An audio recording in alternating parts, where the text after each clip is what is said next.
Good morning guys! Welcome to our channel. So nalimutan ko guys, kanina pa ako nagising tapos nag-rearrange lang ako ng store kasi nag-school na si Tuto.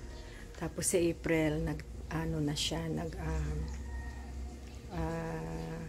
training to go to work. So ayan, hinatid ni Tuto si April sa downtown lang kasi mag-ride pa siya.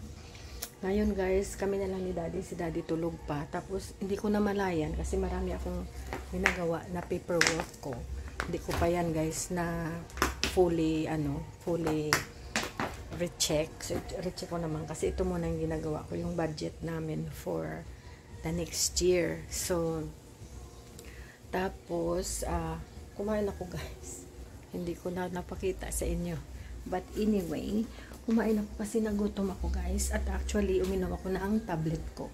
So, ang blood pressure tablet ko. Kaya ito linuto ng mga bata bago sila umalis. Ayan. So, yan lang guys. Tapos okay na yung store. Na-rearrange ko na siya. Nagigit ready kami for Christmas. So, I think this week, end of the week, bibili kami ng Christmas tree. May nagustuhan ako doon na Christmas tree. Pero nagkaiba yung taste namin ni Daddy sa Christmas tree. Gusto ko yung maliit lang, yung ganun. Kaya lang may maliit kami dito na Christmas tree. Hindi din siya guys maganda tingnan. Masyado siyang manipis sa size ng bahay. So sabi ni Daddy, pumili ka na lang ng decente na size na makakasya dito. Kasi mataas yung ceiling. Ayan. So makakuha tayo ng medyo malaki-laki. Kahit 6 foot magkasya siya sa lagyanan. So, nag-decorate na kami ng railing, pero parang gusto ko siya guys dagdagan. Kaya lang, pag dinagdagan ko, marami na naman akong babalutin at the end of season. Kaya sabi ko, yan na lang kaya. But I don't know guys, kasi gusto ko lang i-try what it look like, you know. So, I don't know yet. Okay, so yan ang ano natin. So, Christmas tree is going to be the next project for Christmas. Tapos, bago magpasko guys, talaga magdi-decorate na ako doon sa 3rd floor, sa railing, sa 3rd floor. 2nd to 3rd. Kasi mayroon yan sila last time. This time, hindi ko nagawa kasi yung mga decoration, pinamigay ko.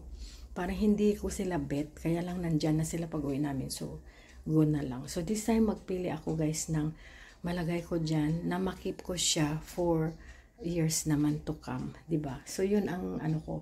Parang yun. So, may iniisip ako na para dyan sa labas para naman mag-light up naman yung bahay. So, okay, sa gabi. Kahit sandali lang, kahit 30 minutes lang, diba?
Good night, everybody. Good night, Daddy.